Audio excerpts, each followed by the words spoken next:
কোন সূর্যরশ্মি ছুঁয়ে, কোন ঝোড়ো হাওয়ায়, কোন গ্রাম ছাড়া ওই রাঙামাটির পথ পেরিয়ে, কোন শহরের কোন রাজপথ প্রচন্ড বেগে অতিক্রম করে দিশা খুঁজে পাই না, কিন্তু আসে আসে আর অক্টোপাসের মতো ঘিরে ধরে, ঘিরে থাকে আমাকে।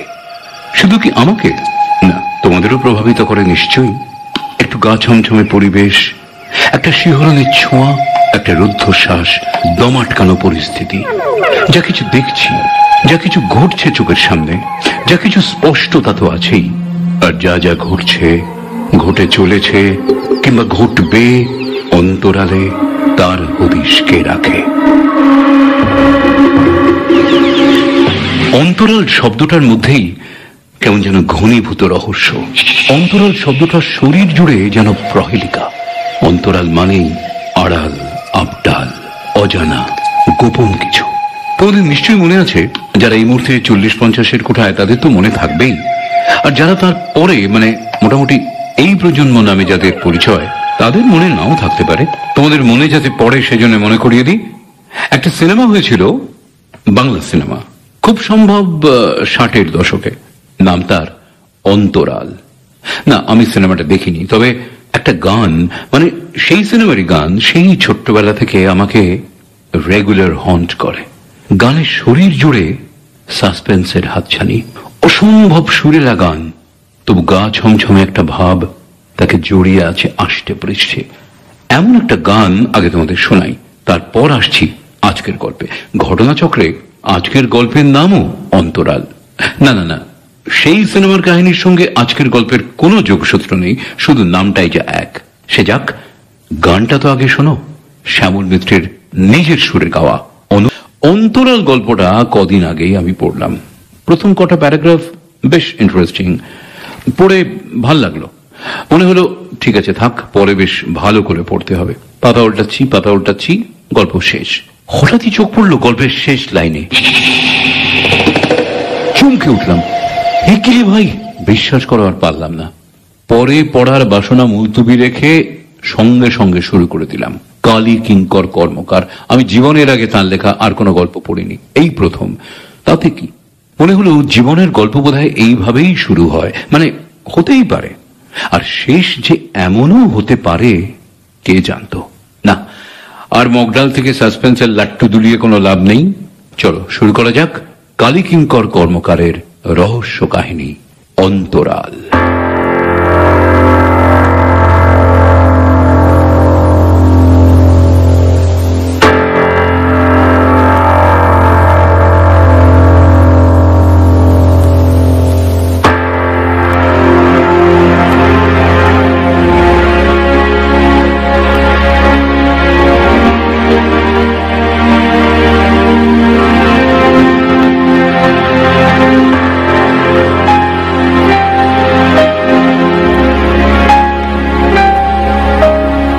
কল্পনা করুন একটি যুবককে, বয়স বছর 30, লম্বায় 5 ফুট 10-11 ইঞ্চি, মুখটা গোলগাল নয়, অনেকটা নিরাশ রাজনীতিবিদদের মতো, কাঠখোট্টা, গালের চোয়ালগুলো উঁচু, মাঝারি সাইজের নাকের নিচে মাঝারি সাইজের টুথব্রাশের মতো একজোড়া গোঁফ। ওই বয়সের মানুষের যে পরিমাণ দাড়ি থাকা উচিত তার তুলনায় অনেক কম দাড়ি, বেশিরভাগই সীমিত কানের পাশে আর থুতনিতে।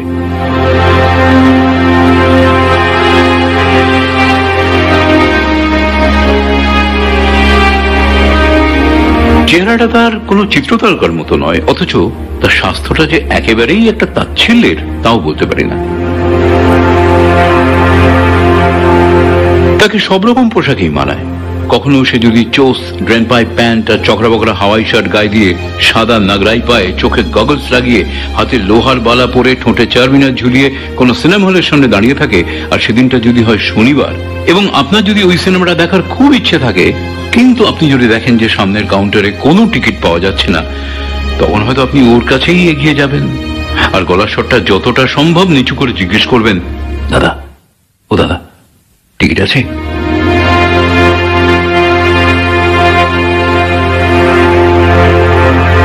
আবার কখনো আপনি যদি অফিস ফেরতা ধর্মতলা স্ট্রিটের অন্নপূর্ণাতে যান এক কাপ চা খাওয়ার জন্য, এবং সেখানে যদি তাকে দেখেন আদ্দির পাঞ্জাবি গায়ে দিয়ে, সাদা পাজামা পরে, পায়ে কোলাপুরি চটি লাগিয়ে, ঘাড় পর্যন্ত লম্বা চুল শোভিত বেশে মনোযোগ সহকারে কবিগুরুর গীতাঞ্জলি পড়ছে এক কাপ ঠান্ডা চা সামনে রেখে, তাহলে আপনি ধারণা করতেই পারেন যে সে একজন আধুনিক উঠতি কবি। আপনি হয়তো মনে করবেন তাকে ভবিষ্যতে আপনার পাড়ার সংস্কৃতি সম্মেলনে আনতে পারলে আপনার সম্পাদকের পদটি আরো কিছুদিন টিকে থাকবে। তাই তার আঙুলের ফাঁকে রাখা সিগারেটের মাথায় কোন রকমে লেগে থাকা ইঞ্চি খানেক ছাইয়ের ডগাটা দেখে আপনি হয়তো এগিয়ে গিয়ে তার টেবিলে বসবেন, আর একটা সিগারেট বের করে তাকে জিজ্ঞেস করবেন, দাদা আগুনটা একটু দেবেন?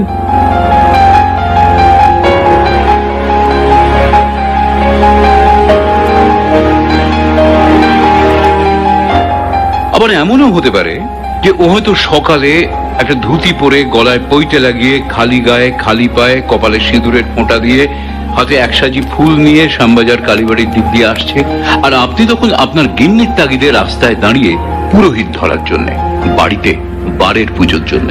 তাকে আসতে দেখে আপনি সসম্ভ্রমে মুখের বিড়িটা টুক করে ফেলে দিয়ে তার দিকে এগিয়ে গিয়ে বলবেন, ঠাকুরমশাই আমাদের বাড়িতে আজকে বারের পুজো, আপনি কি একটু আসতে পারবেন?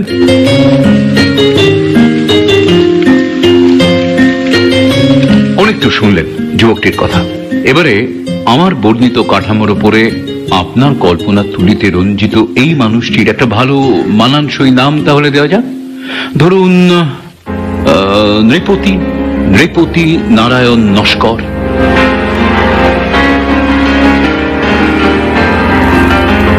এই নৃপতির নিবাস বেলগাছিয়ার ইন্দ্র বিশ্বাস রোডে। আমার সঙ্গে তার আলাপ ছিল বহু বছর আগে, কিন্তু আলাপটা কেমন করে হয়েছিল সেইটা বোধহয় সবার আগে বলা উচিত। কি একটা সিনেমা দেখার জন্য আমি প্রাচীতে লাইন দিয়েছিলাম। বেলা তখন প্রায় 2:15, 3:30। ওইটা খুব ভালো শুনেছিলাম। লাইনে আমার আগেও আরো প্রায় জোনা চারেক, আমার পেছনে প্রায় 40-45 জন। হঠাৎই কে যেন এসে আমার হাত ধরে একেবারে আনন্দে উৎফুল্ল হয়ে বলে উঠলো, এই যে এতক্ষণে বেটার আসার সময় হলো, কখন থেকে দাঁড়িয়ে আছি তোর জন্যে। নে টাকাটা ধর, টিকিটটা কাটতে থাক, আমি একটা পান খেয়ে আসছি। হুট করে চলে গেল কথাগুলো বলে। আমি দেখলাম আমার হাতের মুঠোয় 50 টাকার নোট, আর ওদিকে কাউন্টারে তখন পৌঁছেও গেছি। কিছু ভেবে ওঠার আগে, একটা সিদ্ধান্তে পৌঁছানোর আগেই পটপট করে 2টো টিকিট কেটে নিয়ে গেটের কাছে চলে এলাম। দেখি মুখে দাঁড়িয়ে দাঁড়িয়ে পাঞ্চি হচ্ছে, আর তার সঙ্গে সিগারেটের ধোঁয়া ছাড়ছে। দাদা, আপনাকে মিটিমিটি কষ্ট দিলাম বলে কিছু মনে করবেন না। আমার প্রেজেন্স অফ মাইন্ডের জন্যই টিকিটটা পেলাম। আসলে আমার আরো আগে আসবার কথা ছিল, কিন্তু ট্রামের জন্য দেরি হয়ে গেল। বুঝতে পারলেন তো? আমাকে চুপ করে থাকতে দেখে সে একগাল ধোঁয়া ছেড়ে আমার আরো একটু কাছে এসে হাতটা ধরে বললে, চলুন চা খেয়ে আসি। মাফ করবেন, বড্ড গরম এই সময় চা। তাহলে ঠান্ডা কিছু? আমার কোনো ওজোর আপত্তি না শুনে সে আমাকে নিয়ে গেল টেনে পাশের রেস্টুরেন্টটায়। ভাই 2টো লস্যি ফার্স্ট ক্লাস করে দাও, বরফটা একটু কম দেবেন। নিন সিগারেট খান। না না, আমার ব্র্যান্ড আলাদা।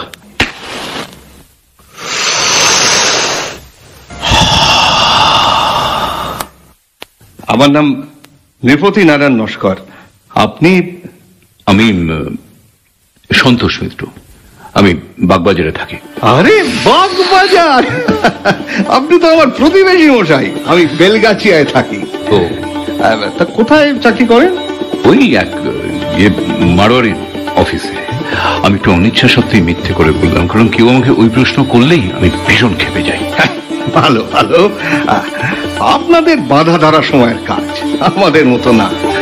তাইতেই আপনি আজ মেজাজে এসে সিনেমায় লাইন দিতে পারলেন, আর আমাকে ফুটপাট করে এসে সিনেমা দেখে আবার ছুট লাগাতে হবে। কেন, মানে কি করেন আপনি? সেটা বলা ঠিক হবে না, কারণ আমি কি করি সেটা আমি কাউকে বলতে চাই না। ও আচ্ছা।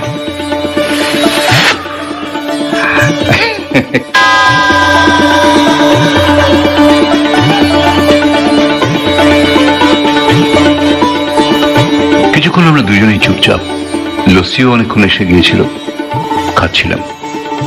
কিছু মনে করবেন না, আপনাকে দেখতে অবিকল আমার এক বন্ধুর মতো।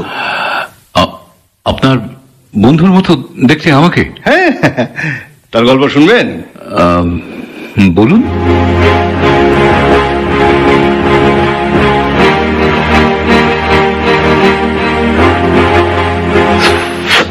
সামনেই নববর্ষ আসছে, আর আমারও গল্পের স্টক প্রায় শেষ, তাই নতুন গল্পের খোঁজ পেয়ে একটু উৎফুল্লই হলাম, আনন্দ প্রকাশ করলাম।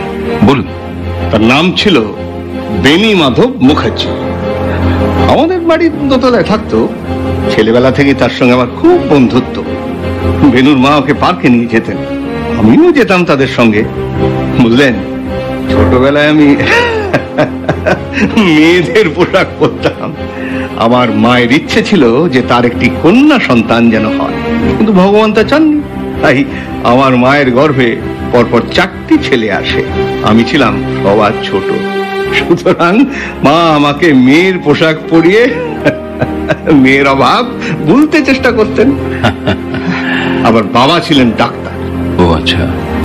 যাই হোক, সেসব কথা যাক। পাশাপাশি বেনু আর আমি বড় হতে লাগলাম।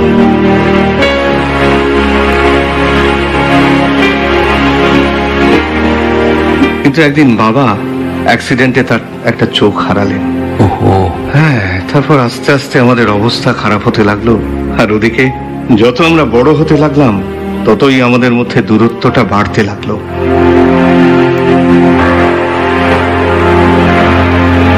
মানে বেনুর আর আমার মধ্যে। ইতিমধ্যে বাবাও মারা গেলেন। দাদা তখন সবে ইন্টার পাস করেছে, তাই কোন রকমের চেষ্টা করে দাদা একটা ব্যবসাদারের গদিতে কেরানির চাকরি পেয়ে গেল। কিন্তু ওই কটি টাকায় আর কি হয় বলুন?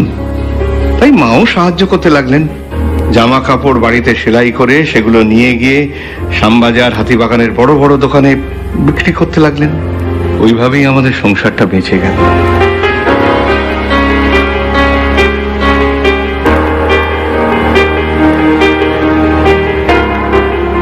আমার অন্য 2 দাদা লেখাপড়া কিছু কিছু শিখলো, কিন্তু শেষ দাকে আর সোজা পথে রাখা গেল না।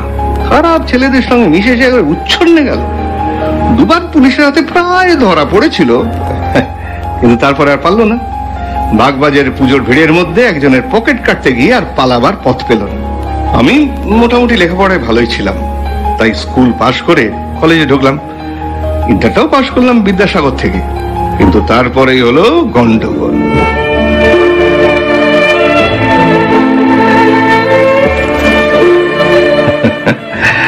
ওই কলেজেরই একটি মেয়ের প্রেমে পড়ে গেলাম।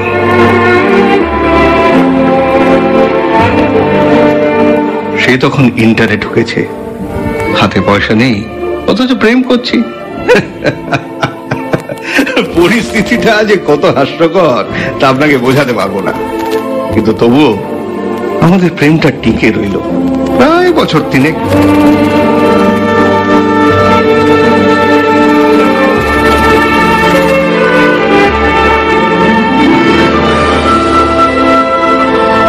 তারপরে এলো ধ্বংস, বেনুর রূপ ধরে।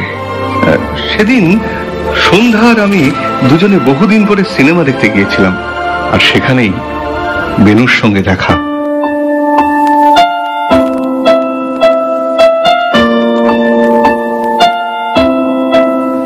বাধ্য হয়ে আমাকে পরিচয় করিয়ে দিতে হলো ওকে সন্ধ্যার সঙ্গে।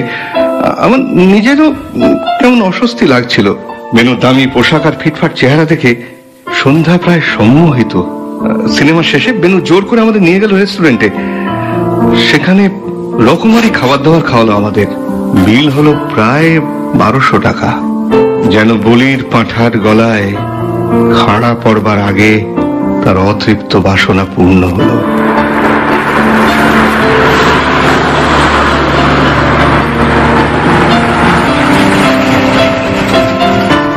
বেনু তার গাড়ি করে আমাদের পৌঁছে দিয়ে গেল বাড়ির দোরগোড়ায়। খাড়াটা পড়ল।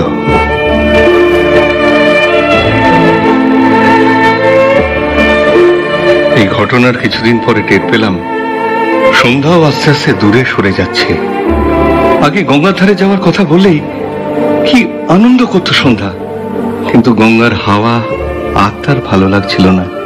একদিন সে বলেই ফেললো, আচ্ছা তুমি ডিগ্রি পাশ করে কি করবে ঠিক করেছো? অনার্স যখন নেই তখন আর পড়বো না, কোনো চাকরি বাকরি জোগাড় করে নেব। কিন্তু চাকরির যা বাজার, পাস কোর্সে গ্র্যাজুয়েটের চাকরিতে টাকা খুব একটা আসবে কি? না এলে উপায় কি, ব্যবসা করবার মতন ক্যাপিটাল আমার নেই, আর বেকারও থাকা যায় না, তাই অনলি সলিউশন হলো চাকরি। কত মাইনে পাবে আশা রাখো? 4-5 হাজার পাবো না, আর তাতে আমাদের দুজনের ঠিক চলে যাবে। 4-5 হাজার? জিনিসপত্রের যে রেটে দাম বাড়ছে তাতে ওই কটা টাকায় কিচ্ছু হবে না। তাছাড়া তখন সংসার চালাতে গেলে শখ আহ্লাদ সব বাদ দিতে হবে, তা খেয়াল রাখো। তখন সিনেমা দেখতে হলে একবেলা না খেয়ে থাকতে হবে, আর গঙ্গার পাড়ে বসে জলের ওপর সূর্য ডোবা দেখতে হলে তোমাকে সপ্তাহে 2-4 দিন হেঁটে অফিস যেতে হবে। সন্ধ্যা, তুমি আজ হঠাৎ এরকম কথা কেন বলছো? তোমার সঙ্গে এতদিন ঘুরলাম, এতদিনের সম্পর্ক আমাদের, কিন্তু কই এ সমস্ত প্রশ্ন তো আগে আসেনি, এখন এসব আসে কি করে? কি হলো, কি হলো? তুমি চুপ করে আছো কেন? সন্ধ্যা, সন্ধ্যা কিছু বলো প্লিজ। সন্ধ্যা, এবার তাহলে তোমাকে খুলেই বলছি, শোনো। আগামী 12 তারিখে আমার বিয়ে বেনি মাধব মুখার্জির সঙ্গে।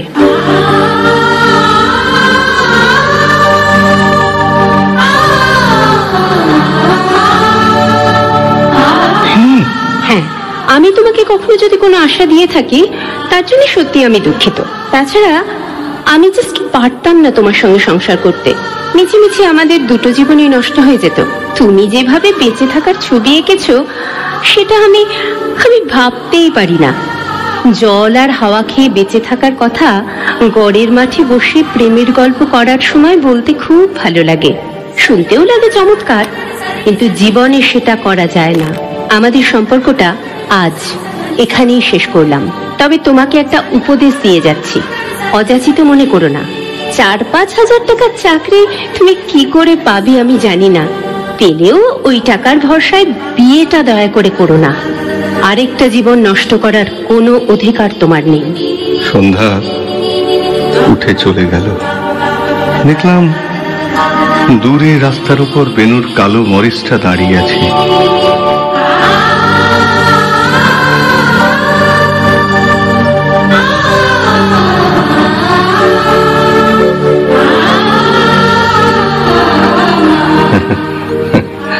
বেনু কিন্তু লেখাপড়া কিছুই করেনি, খেতো বাপের হোটেলে, থাকতো নিজের বাড়িতে, চলাফেরা করতো সমাজের উঁচু স্তরে।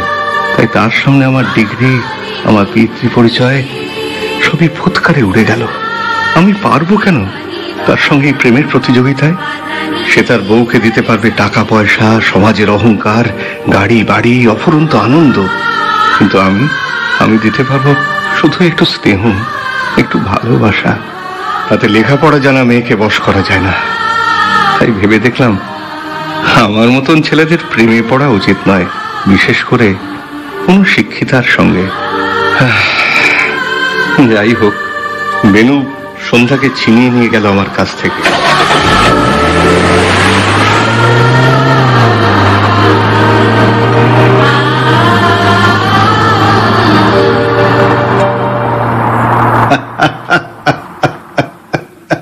সেই বেনুর সঙ্গে আপনার চেহারার অদ্ভুত মিল আছে।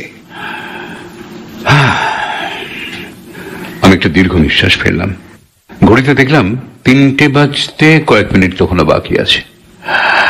তাহলে ওঠা যাক।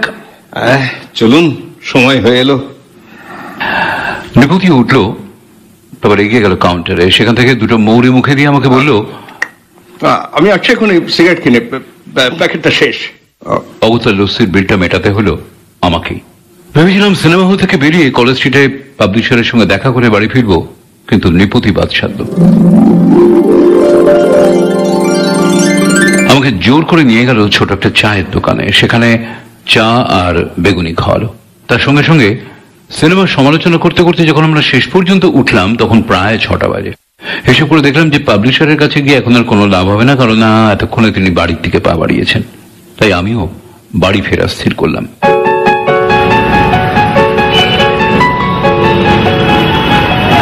নিপতি বলল সেও আমার সঙ্গে যাবে। 2-3টে বাস ছেড়ে একটা অপেক্ষাকৃত ফাঁকা বাসে উঠলাম। সোজা চলে গেলাম দোতলা। সামনে কন্ডাক্টর দাঁড়িয়ে টিকিট চাইলো। নৃপতি নির্বিকার চিত্তে একটা 50 টাকার নোট বাড়িয়ে দিল। দুটো শ্যামবাজার। খুচরো নেই দাদা, যা আছে তাতে কুলোবে না। আপনার বন্ধুর কাছে নেই? আচ্ছা ঠিক আছে, আপনি চেঞ্জটা আমায় শ্যামবাজারে নেমেই না হয় দেবেন, আমি একেবারে টার্মিনাসে নামবো। আরে ঠিক আছে ঠিক আছে, টিকিটটা আমি দিচ্ছি। কেন আপনি আবার মিছিমিছি নোটটা ভাঙাবেন? এনিন ভাই। কন্ডাক্টর নৃপতিকে নোটটা ফেরত দিয়ে দিল। আমি কাটলাম টিকিটটা।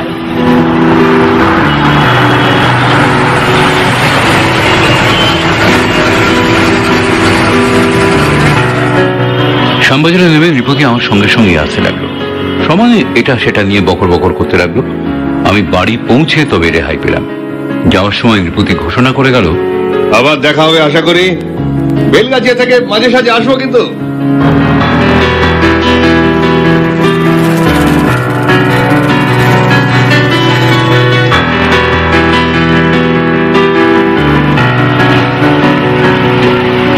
এই ঘটনার দিন সাতেক পরে আমি অফিস যাবো বলে ট্রামে উঠেছি। ট্রামে বরাবর যেমন ভিড় থাকে সেরকমই ছিল। কোন রকমের ঠেলে ঠুলে সামনের দিকে এগিয়ে যেতে গিয়ে চোখ পড়লো সাদা শার্ট আর সাদা প্যান্ট পরা এক ভদ্রলোকের দিকে। দেখেই চিনলাম নৃপতি। এগিয়ে গেলাম। কেমন আছেন? আশ্চর্য, আমার কোনো কথা শুনলই না। এবার তার হাতে একটু ধাক্কা দিয়ে জিজ্ঞেস করলাম, চিনতে পারছেন না? নৃপতি আমার মুখের দিকে তাকালো, তারপর অদ্ভুত ভাবে বললো, আপনি বোধহয় ভুল করছেন, আপনাকে তো আমি চিনি বলে মনে পড়ছে না। আমি মানে সরি মানে ভেরি সরি। আপনাকে দেখতে অবিকল আমার এক বন্ধুর মতো, মানে কি বলবো, এমনকি গলার আওয়াজটা পর্যন্ত। Very sorry. আমি ভাবলাম টিকিটটা নেবেন, টিকিটটা। নৃপতি নেমে গেল ঠিক লালবাজারের সামনে। দেখলাম গেট দিয়ে ঢুকে গেল লালবাজারের পুলিশের হেডকোয়ার্টার্সে।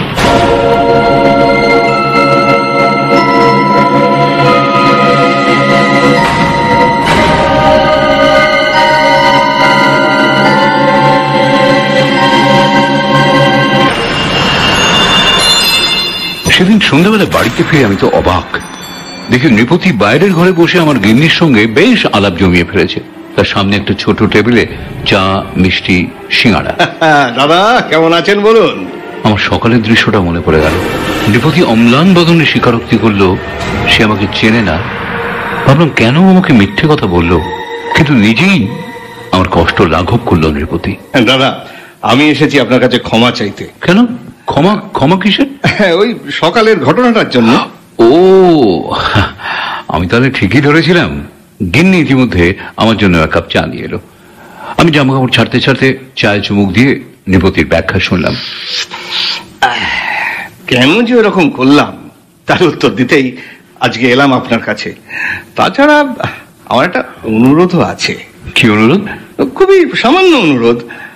যদি আমাকে কখনো রাস্তায় দেখেন তো আপনি দয়া করে আমার সঙ্গে কথা বলবেন না। আপনি যদি আমাকে দেখেন তাহলে আমি আপনাকে দেখব, আর প্রয়োজন হলে আমি নিজে চেঁচে আপনার সঙ্গে কথা বলবো। আপনি চেঁচে কথা বলবেন না। কেন সেটা জিজ্ঞেস করতে পারি? নিশ্চয়ই। আপনাকে যখন দাদা বলে ডেকেছি তখন আপনার কাছে লুকোবার আমার কিছুই নেই। একটু থামলো নৃপতি, একটা সিগারেট ধরালো। আমি সেই অবসরে আমার চায়ের কাপটা খালি করে ফেললাম। আমি ক্যালকাটা পুলিশের প্লেন ক্লোথস বিভাগের একজন ইন্সপেক্টর। আমাদের কাজ দুর্নীতি দমন করা। যখন তখন বিভিন্ন বেশভূষায় অপরাধীদের অনুসরণ করতে হয় আমাদের। আপনি যদি কখনো আমাকে দেখে আমার নাম ধরে ডাকেন তখন আমার অবস্থাটা কি হবে বুঝতেই পারছেন। তাই আমার এই অনুরোধ। আমি অবাক হয়ে খানিকটা বোকার মতো তাকিয়ে রইলাম নৃপতির মুখের দিকে। আমার শরীরের মধ্যে একটা শিহরণ বয়ে গেল। এত অল্প বয়সে এত বড় দায়িত্ব নেওয়া কি চারটেখানি কথা? নৃপতি নারায়ণ নস্করের জন্য শ্রদ্ধা হলো আমার।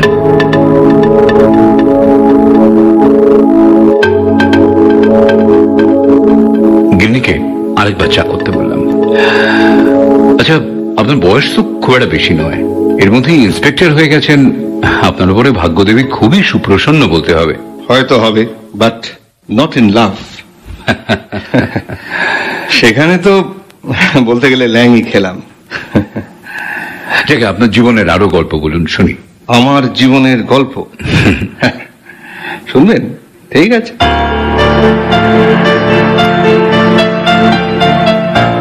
কিছু কিছু তো আপনাকে সেদিন বলেছি, তার উপর বলার আর বিশেষ কিছুই নেই। ডিগ্রি পাশ করে মেশোর কাছে বেড়াতে গেলাম। তিনি কালীঘাট থানার একজন সিনিয়র অফিসার। তার চেষ্টাতেই চান্স হলো পুলিশে ঢোকার। স্বাস্থ্য খুব ভালো না হলেও হাইটে হয়ে গেল। তাছাড়া আমার একটা বিশেষ গুণ আছে, আমি খুব ভালো ডিসগাইজ করতে পারি। কলেজে থাকাকালীন জানেন তো, একদিন তো আমি মেয়ে সেজে ক্লাসে হাজির। আচ্ছা, কি অবস্থা হয়েছিল সেদিন কি বলবো।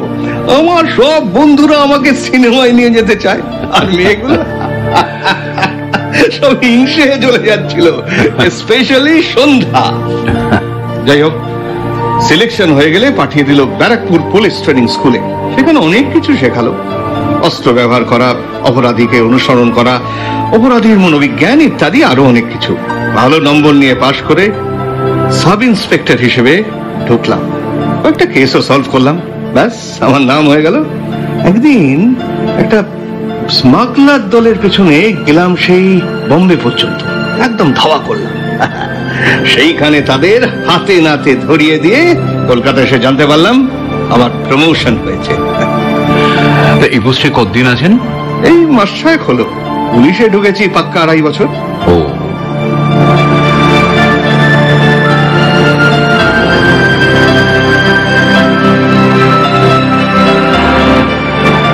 সেদিন রিপতিকে আমার গিন্নি রাতের খাবার না খাইয়ে ছাড়ল না।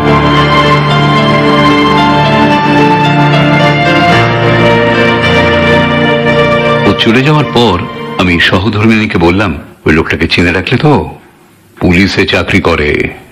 আমাকে বলতে হবে না, আমি পাশের ঘর থেকে সব শুনছিলাম। অনিমা বলল। অনিমা আমার বউ।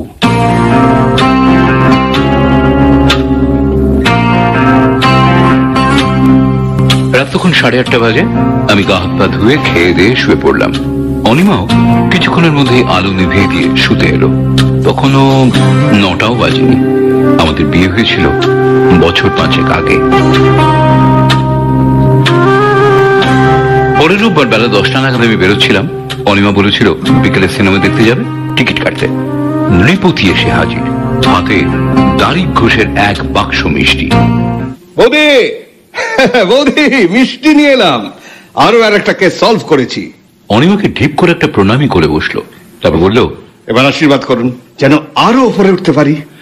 গিন্নি আর আমি, যাই হোক, দিনটা কোন রকমে কাটিয়ে রাতের অন্ধকারে অনিমার পাশে শুয়ে সিগারেটটাতে শেষ টান দিয়ে সেটা ছাইদানিতে ফেলে ওকে বললাম, এই যে শোনো, নৃপতিকে অত বেশি তোয়াজ করতে হবে না।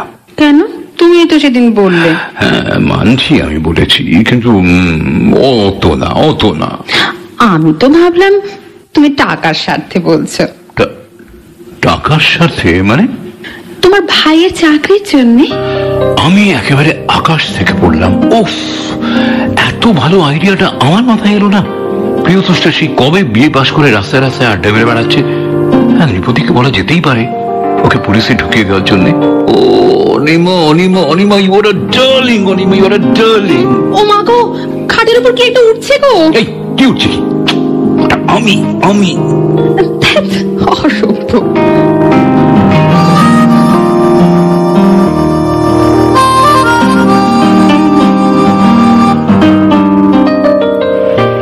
আরো কিছুদিন পরের ঘটনা। অফিস ফেরটা ট্রামে দেখা।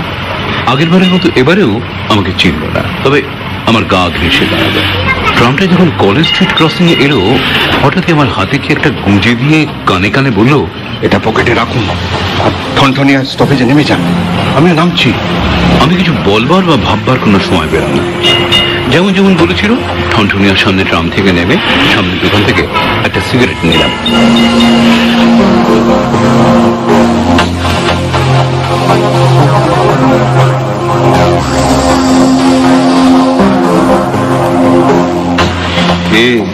আমার কথা ভুলে গেলেন নাকি? ও এসে আছেন ভাই, আরেকটা সিগারেট দিও। সিগারেট ধরিয়ে আমরা সামনের পাঞ্জাবি হোটেলটাতে গেলাম। দিন নাকি মালটা? আমি পকেট থেকে বের করলাম তার দেওয়া জিনিসটা। অবাক হয়ে দেখলাম সেটা কার যেন একটা মানি ব্যাগ। ভয় নেই, ভয় নেই, আমার কাজ জানেনই তো। লোকের পকেট থেকে জিনিসপত্র তোলাও মাঝে মাঝে দরকারে লাগে। ও হ্যাঁ, আমাদের কাজে জুতো সেলাই থেকে চণ্ডীপাঠ সব জানা প্রয়োজন। আমি কিরকম বোকার মতো তাকিয়ে রইলাম। কর্তব্যরত গোয়েন্দাকে রক্তে মাংসে দেখলে আমার মতো যে কোনো মানুষই বোকা বনে যেত। নৃপতি মানিব্যাগটা খুলে ভেতর থেকে টাকা পয়সা বের করে টেবিলের উপরে রাখলো। হঠাৎ একটা কাগজ বের করে খুলে ধরে সেটা ভালো করে দেখে বলল, পেয়েছি, এতদিন পরে পেয়েছি। কি পেলেন? প্রুফ। ও আচ্ছা, তাই মানিব্যাগের বাকি জিনিসগুলোর কি হবে? সব হেডকোয়ার্টার্সে যাবে, ওগুলো এভিডেন্স। চলুন চলুন, লস্যি খাওয়া যাক। Let us celebrate. দারুণ কাজ হলো আজ একটা।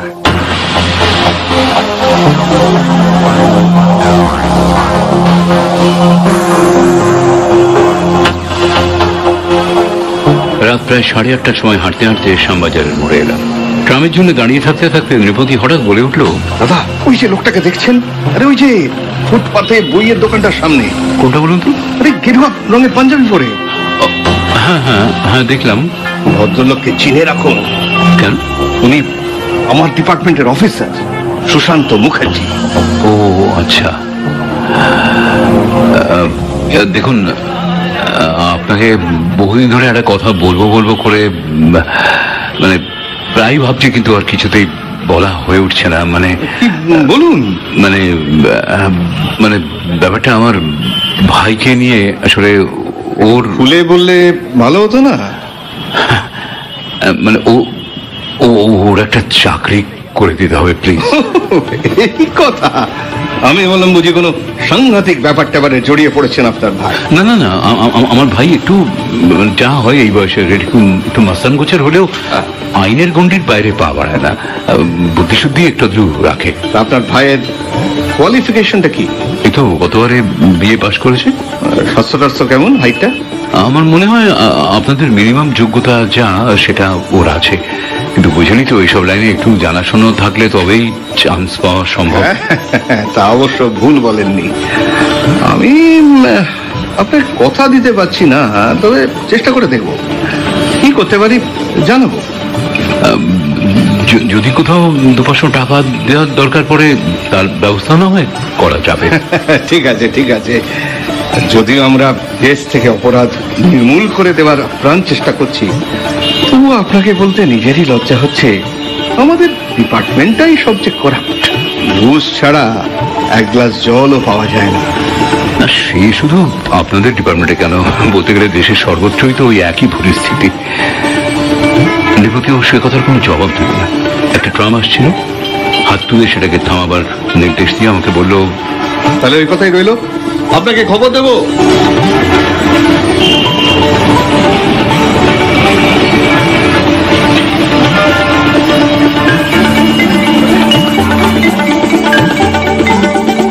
খবর সে দিল, তবে সেটা যে এত তাড়াতাড়ি পাবো সত্যি আশা করিনি।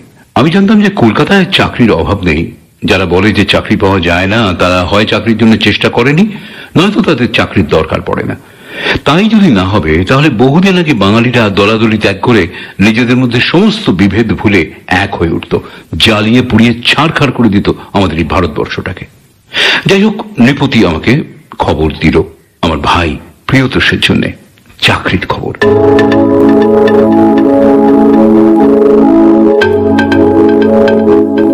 পরদিন অফিস থেকে ফিরে দেখি মূর্তিমান আমার বাড়িতে হাজির। দাদা, আপনার বরাতটা খুব ভালো। কিরকম? আরে, আপনার ভাইয়ের চাকরিটা প্রায় বাউন্ডারি পৌঁছে গেছে বলতে পারে। বলেন কি, এত শিগগিরই? পিওর লাক, বললাম না। আচ্ছা, আপনার ভাই আশেপাশে আছে এই মুহূর্তে? না না না তো। কেন? থাকলে এখনই একটা ওই ব্যাকডেটেড অ্যাপ্লিকেশন লিখে নিতে পারলে ব্যাপারটা আরো এগিয়ে থাকতো। বুঝলি তো, এই বয়সের ছেলে এই সময়, মানে সন্ধ্যের পরে তাকে বাড়িতে পেতে গেলে তো ধর্ণা দিয়ে বসে থাকতে হবে রাত্রি পর্যন্ত। ঠিক আছে, তাহলে সেটা আপনি করিয়ে রাখবেন। হ্যাঁ, ওই অ্যাপ্লিকেশন তো? হ্যাঁ হ্যাঁ। টাকা ফাঁকা কিছু লাগবে না? সেই তো লাগবেই, তা না হলে যে ক্লার্ক আছে সে দরখাস্ত নেবে কেন? কত লাগতে পারে আন্দাজ? আরে না না, পুরো ব্যাপারটাকে শুনুন, তারপর বিবেচনা করুন কত দেবেন। হ্যাঁ বলুন বলুন, শোনা যাক।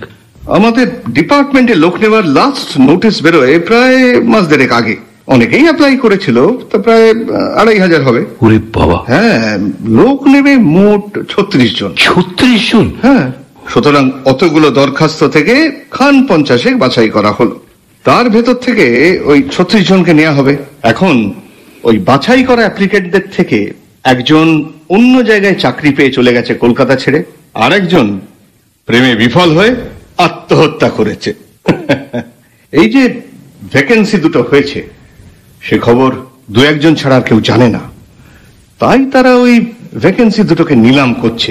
একটার দাম তো প্রায় 1.5 লাখ টাকা পর্যন্ত উঠেছে। 1.5 লাখ? হ্যাঁ, আর মাত্র 2 দিন সময় আছে, কারণ তারপরেই ওই বাছাই করা 50 জনকে রিটেন এক্সামিনেশনে বসবার জন্য ডাকা হবে। সুতরাং আপনি বিবেচনা করুন কত দেবেন। আচ্ছা, আমি ধরুন যদি আপাতত আপনাকে 50,000 দিই, মানে আমার ভাইয়ের অ্যাপ্লিকেশনটা না হয় গেল, কিন্তু একটা আমার মনে একটু ভয় লাগছে যে শেষ পর্যন্ত শেষ রক্ষা হবে তো। সেই জন্য ভাবছেন? আরে আমি আছি কি জন্যে? আপনাকে দাদা বলে ডেকেছি, আর আপনার জন্য এটুকু করতে পারবো না? তাছাড়া একবার রিটেন এক্সামিনেশনটা হয়ে গেলে তারপর তো সবই আমার হাতের মুঠোয়। কারণ মুখার্জিরা, মানে ওই যে আমার অফিসার সুশান্ত মুখার্জি, আমার boss, he is the recruiting officer. ও বাহ, এটা তো দারুণ ব্যাপার। ঠিক আছে, তাহলে আমি আপাতত 85, ওতেই হয়ে যাবে। আমি টাকাটাকে আপনাকে এখনই দিয়ে দেবো? পরেও দিতে পারেন, তবে কালকের পরে দিলে কোনো কাজ হওয়ার সম্ভাবনা খুব কম। হ্যাঁ, তাছাড়া যে নগদ টাকা আনবে তাকেই তো ক্লার্করা প্রেফারেন্স দেবে। ও হ্যাঁ, না না না, ঠিক আছে, আপনি তাহলে টাকাটা এক্ষুনি নিয়ে যান। 1 মিনিট, আমি আসছি। হ্যাঁ,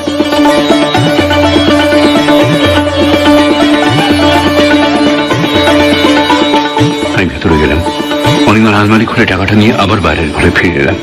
টাকাগুলো গুনে দিলাম নৃপতিকে। 1000 টাকার নোট 50টা। ঠিক আছে, আমি ওই প্রিয়তোষের, মানে আমার ভাইয়ের অ্যাপ্লিকেশনটা ওকে দিয়ে লিখে রাখবো। কাল তো রোববার, আপনি কি একটু কষ্ট করে সকালে এসে ওটা নিয়ে যাবেন?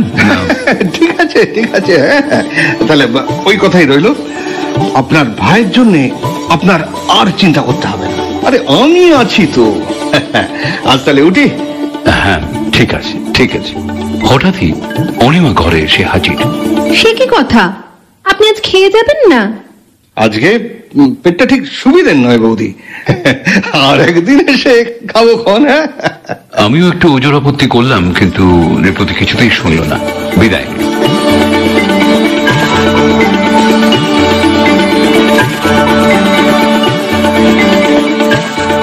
অন্য রোববারের মতো পরদিন আমি সকালে বাজার টাজার সেরে বেরিয়ে পড়লাম।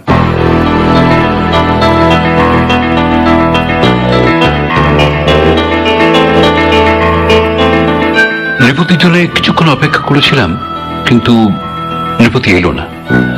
আমি তাই গেলাম শ্যামলের অফিসে। শ্যামল আমারই বন্ধু, কিন্তু রোববারেও ওর ছুটি নেই। কিরে, কি খবর? বস বস বস। হ্যাঁ, অনিমা কেমন আছে? ভালোই। আরে মনতোষের আসার কথা ছিল, আসেনি। মনতোষ আমার মেজো ভাই, আমরা 3 ভাই। আমি, মনতোষ, প্রিয়তোষ সবার ছোট। না, তবে এখনো আসবার সময় যায়নি। বাচ্চু, 2টো চা দিয়ে যা।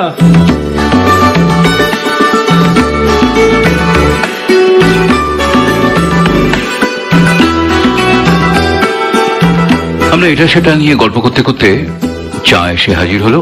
প্রায় পিছু পিছু মনতোষ। আয় মনো, আয়। কিরে, কেমন গেল? যেমন ভেবেছিলাম ঠিক তেমন, হুবহু। ব্যাটা সোজা বাড়িতে গেল, সেখানে সমস্ত রাত্রির কাটিয়ে ভোর না হতেই ব্যাগ হাতে বাজারে। আলুর দোকানে 1ম নোট, আচ্ছা, মাছের দোকানে 2য় নোট, এবার আর মিষ্টির দোকানে 3য় নোট ভাঙালো। গুড।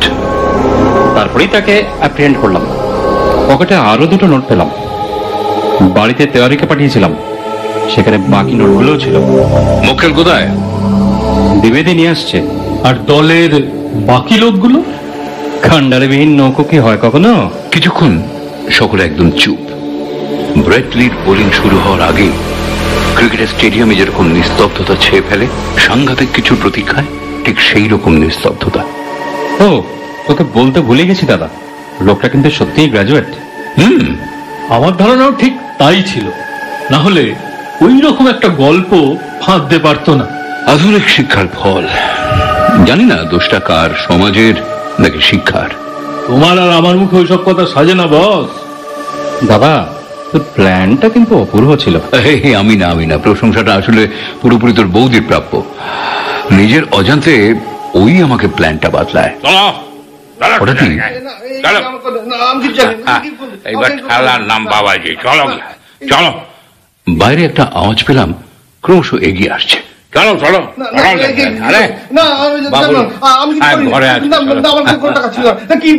এবার মুখোশ খোলার পালা। শোন, আমি তাহলে চলি, ওকে?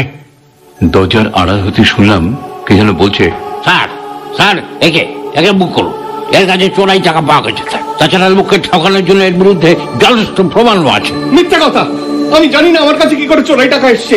আমি আগেও বলেছি, এখনো বলছি, আমি একজনের কাছে টাকা পেতাম, সে আমাকে কাল রাতে দাঁড়টা শোধ করে দিয়েছে। এখন সে যদি আমাকে চোরাই টাকা দিয়ে থাকে তা আমি তার কি জানি। কত টাকা পেতে? প্রায় 50,000 টাকা। লোকটার সঙ্গে তোমার কতদিনের আলাপ? বছর চারেক তো হবেই। সে তোমার কাছে টাকা ধার নিয়েছিল কেন? পুরো ব্যাপারটা বলতে আমার অসুবিধে আছে।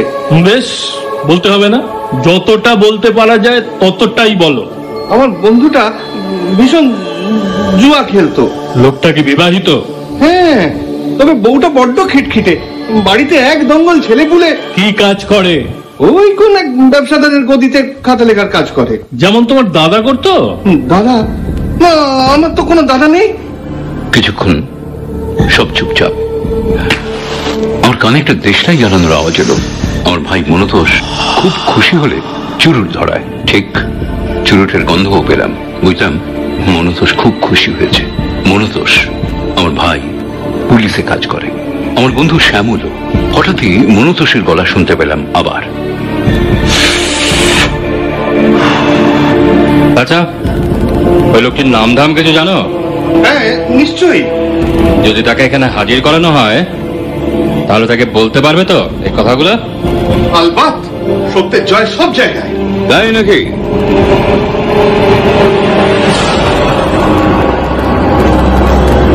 আমি ঘরে ঢুকলাম, দেখলাম আমার সামনে হাতে হাত কড়া বাঁধা নৃপতি নারায়ণ নস্কর। আমরা দুজনে নির্বাক নিষ্পলক তাকিয়ে রইলাম দুজনের দিকে। আমি বাগবাজার থানার ওসি।